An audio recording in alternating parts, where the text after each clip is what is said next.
What is a right? You know, there's really not much talk about rights until the Enlightenment. It's not really even a way of thinking. How do these things work? Do we inherit them from our parents? Right? Do we inherit them from our gods or from our textbooks or something? Where did they come from? Where do they reside? I mean, shouldn't rights just be obvious if we all have them? Hello and welcome to Why Are We Talking About Rabbits? That's this podcast that's aimed at folks who feel the deep sense of dislocation. On this pod, we're going to talk about heavy things lightly. We'll use theology, history, philosophy, and years of deeply immersive experiences in foreign cultures to figure out what is happening.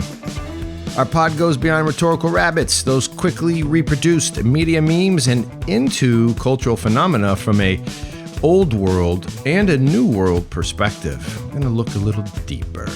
Join me, John Heers, as we ask and wonder aloud, why are we talking about rabbits? This is episode 11. This is What's a Human Right? Anyway.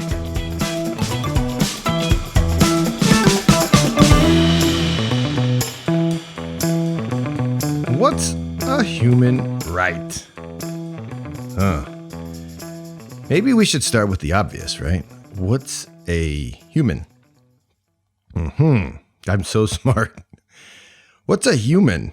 Yikes. As many of you have already guessed, this question gets really messy. But why? Why does it get messy? Well, we'll get into some definitions and then you'll see. But in some ways, maybe it shouldn't. In some ways, maybe that's why we're talking about it. So let's do this. Let's throw a couple of definitions around for a minute. And then let's get back to maybe why this is messy. And then before you know it, if we do things right, let's get back to the question of what a human right is. Okay, we'll get there. So some definitions. Let's start from the Isle of Man in the sea between England and Ireland. Want to? Sometime around the 7th century. Let's go back 1,400 years to the Isle of Man. That's an actual place today. You can go. Here's how they may have defined a human being. Human beings are the survivors of the events of Ragnarok. That's the great war between the gods of the Norse. You see, the two survivors of those crazy god wars were Lif and Lifthrasir, man and woman. And they seem to have given birth to humans, and it is the goal of these humans to appease and stay in alignment with the victorious gods of the Ragnarok. That's the Great War. So human beings here are survivors, and they're in the business of appeasement.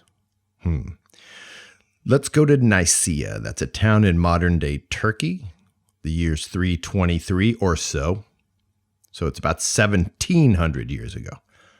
Okay? They might have said something. These people there might have said a human being is by grace what God is, or Christ is by nature. A human being is by grace what Christ is by nature. So something to do with logos, the word of God. A human being is the word, the spirit of truth, the image of the creator.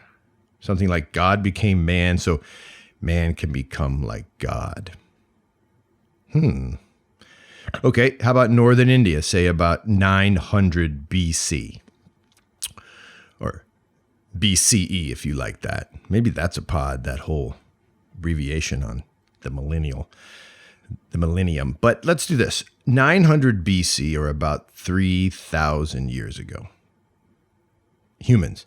Human beings are consciousness, or Atman, or soul. This Atman is the inner life, while Brahma is the outer reality. The creator, Brahma is the creator bursting forth in the form of creation. So the goal of a human being is to unite Atman and Brahma, inner and outer. You find that in northern India about 3,000 years ago. How about the Arabian Peninsula? Let's go there. Let's go back to the late 600s, about 1,300 years ago. You might have heard something. Human beings are uniquely endowed creatures, beings with spirit of God indwelling, rational creations able to perfect themselves because they have divine qualities. And let's go 2,500 years into the past. Want to? This is from the Chinese mainland around 550 BC. You might have heard this about humans. Humans are believed to be the children of the Tao. To live fully, humans should try and live as the mediator between heaven and earth.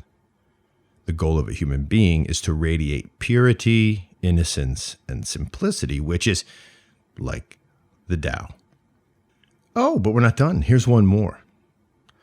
Let's go back to the Enlightenment. About 350 years ago, this comes from John Locke, a political philosopher, a very, very light person. And on this show, you know that a light person is someone who thinks and lives and breathes the Enlightenment. Probably all of us on this pod, right? That very unique time period where rational thought and rationalism became very important. Well, here's John Locke saying something like this. Human beings are by nature free. That's our nature. We are not subjects, and we are not a subject to the king. He argued that people have natural rights, such as the right to life, liberty, and property, and that these rights are not bound by culture.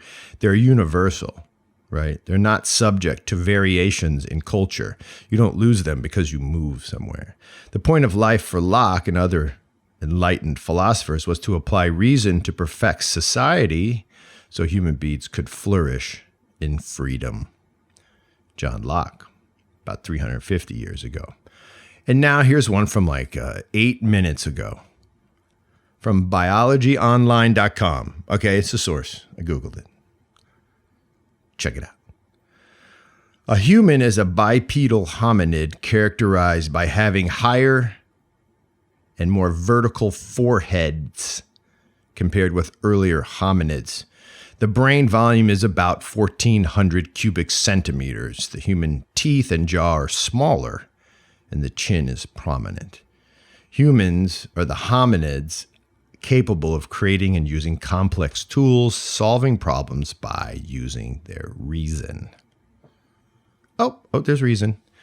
And there's biology.com, the bipedal hominid. Okay. Why are we doing this again? Can we go back? Oh, these were types of definitions of what a human is because we're trying to figure out what a human right is. India, Turkey, we went around the world. So what did you see? What did you find? There's lots of stuff going on here. I noticed a pattern, and any half historian like myself can see the same pattern, and not just because you're on this pod. It's really easy in history. It's just a fact. The old human anthropologies always related humanity, your being, your ontology, your essence to something bigger, more divine, something more perfect than the human in himself or herself.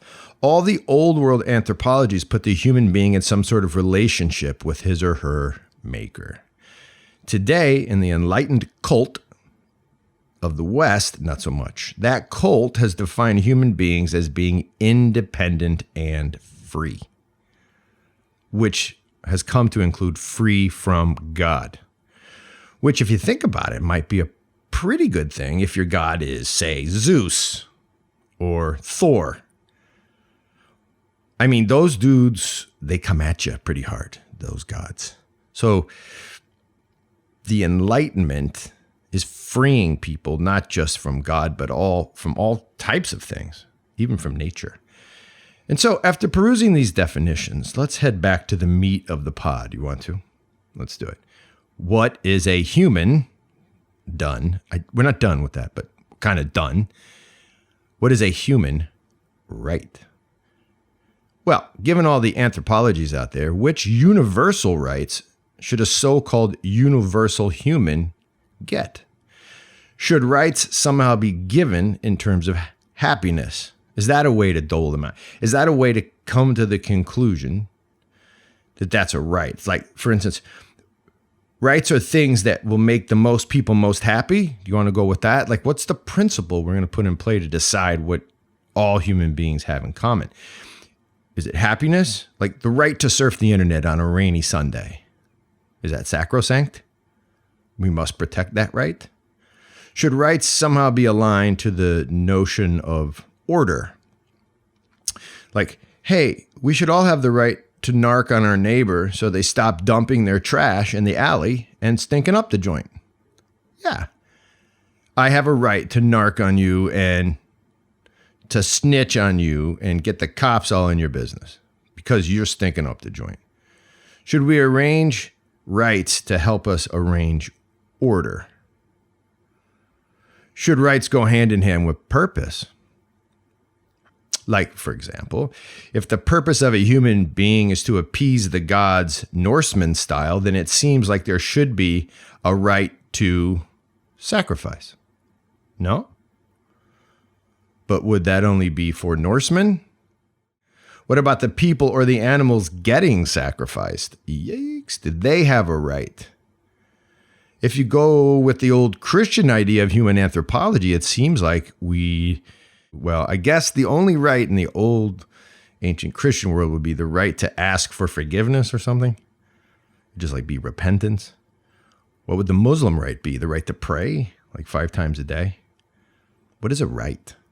You know, there's really not much talk about rights until the Enlightenment. It's not really even a way of thinking. How do these things work? Do we inherit them from our parents? Right? Do we inherit them from our gods or from our textbooks or something?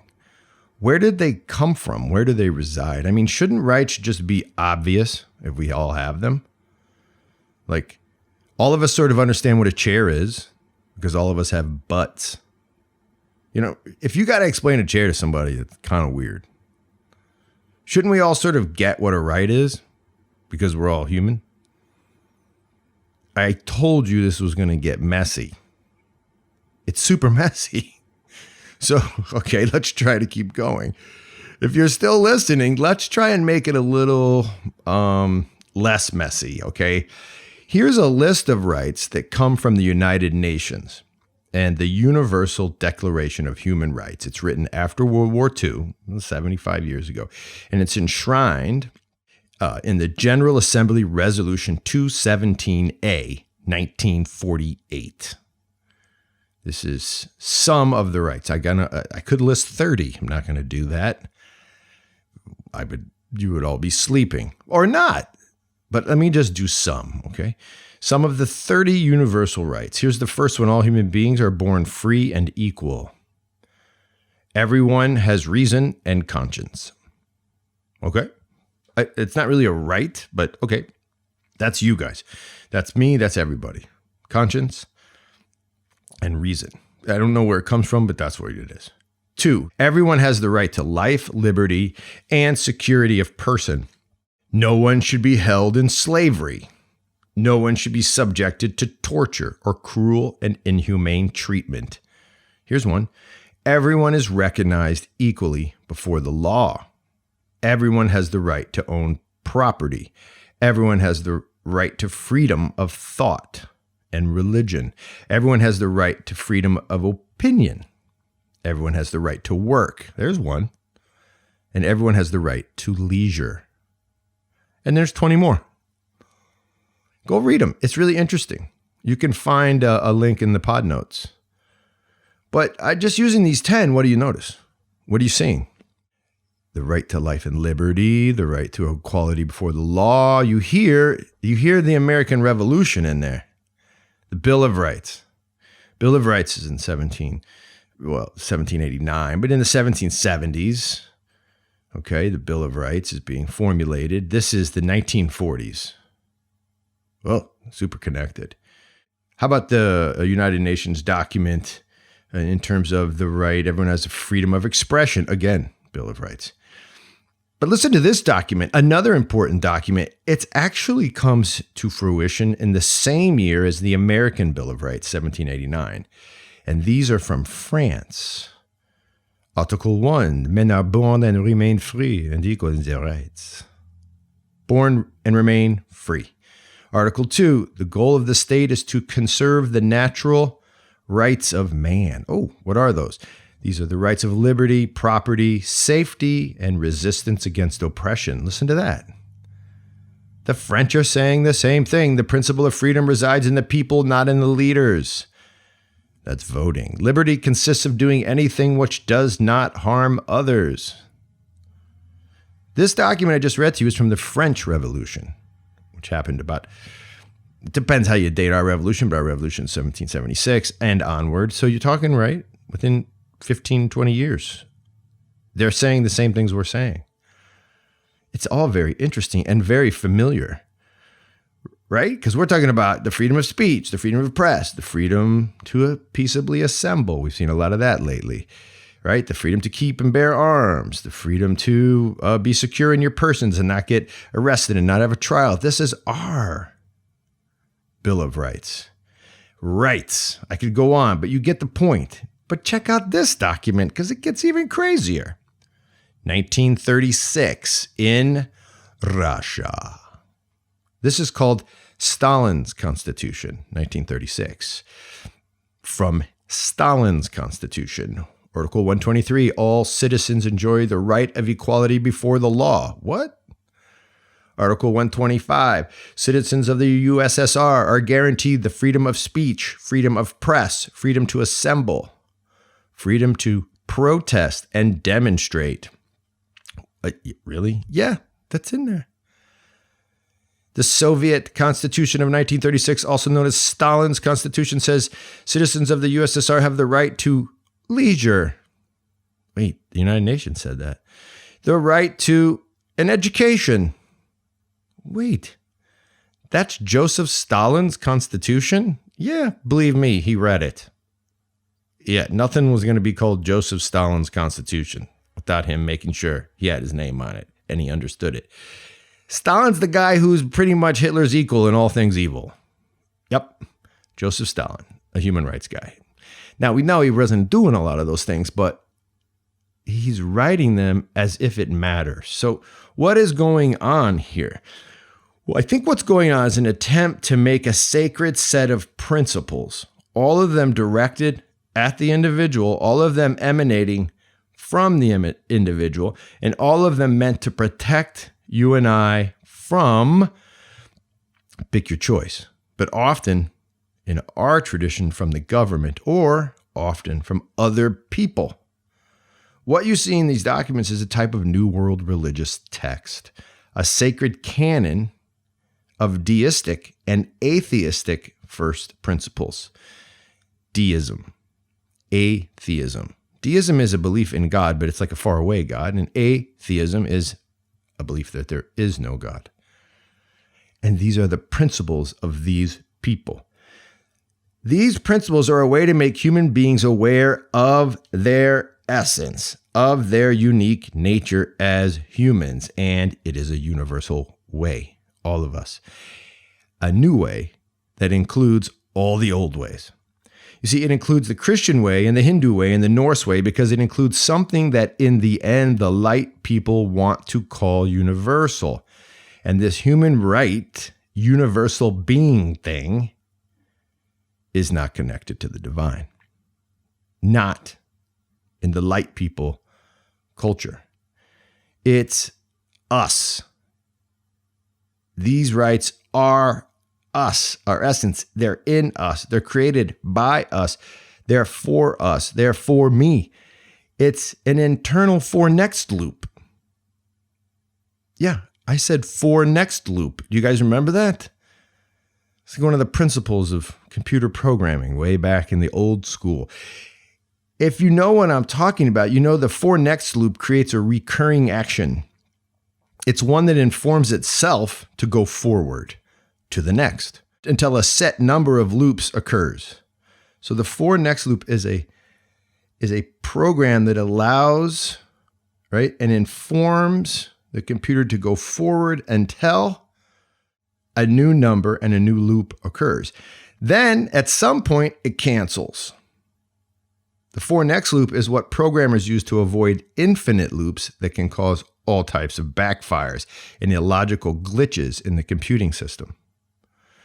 In short, the for next loop creates short-term meaning until it cannot create that meaning any longer. It avoids the infinite loop in order to create short-term actionable results. The 4 next loop. That's what these self-referencing documents are.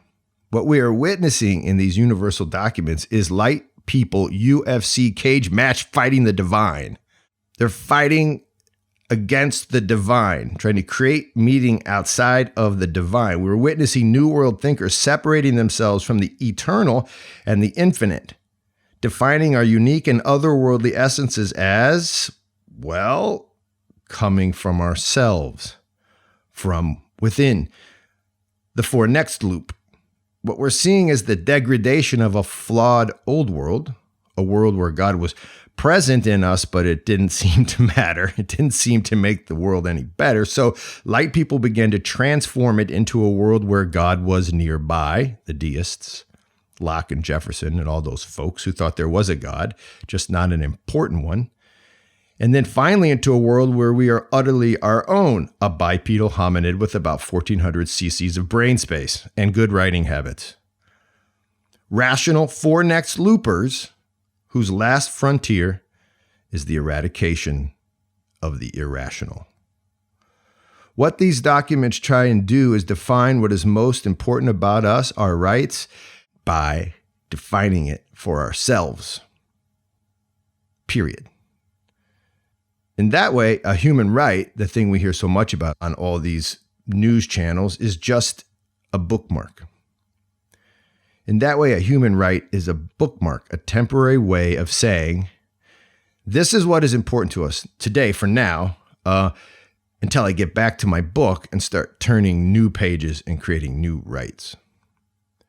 Human rights make for actionable stuff and practical answers. For next loop, for now. But these rights, are they actually in alignment with reality? Are these rights actually really real? Are they actually universal? I don't think so. I actually don't think anyone thinks so. I don't think anyone reads the document and thinks this applies to all human beings for all times. Not even a little.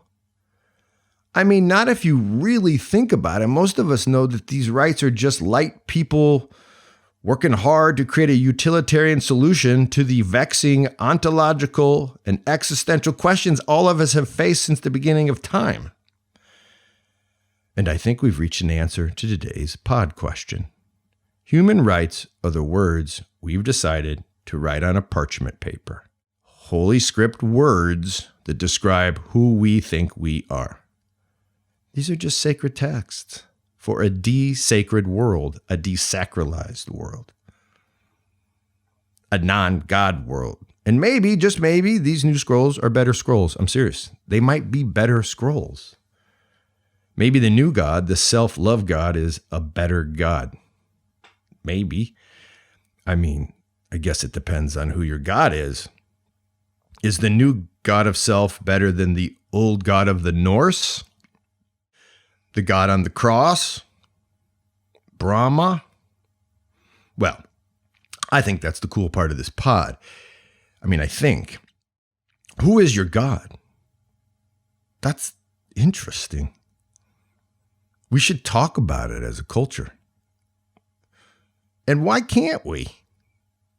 Should be something we can do. It's heavy, but we can do it lightly.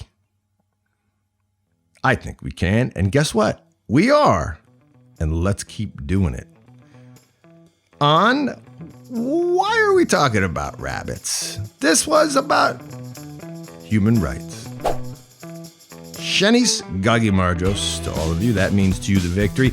Often said at the KP table in Georgia. That's our pod today. Thanks for coming along. Tune in next week for sure, because we're going to sit down with an incredible artist who has painted his way into a monastery and in his priesthood has managed to reach incredible heights, both as an artist and as a wonderful priest. He's an intense dude, okay? I can't wait for you to meet Father Silouan Justiniano next week. Tune in for that. We're going to talk about a lot of these old world issues. And we're going to do it on WAWTAR. That's this podcast produced by Andrew Schwark. and Daniel Paternos. Our pod is brought to you by the creators of First Things Foundation, a nonprofit that lives and works in some of the world's most impoverished places. We immerse there in order to create momentum for local change makers, folks we call impresarios. We do this to help them and their vision for a better life. Share WAWTAR with a friend. Hit us up with a solid review on iTunes and everywhere you get your podcasts. Your love for us allows us to love and serve others. Nakvam dis. Hasta luego, cambufo, and peace out.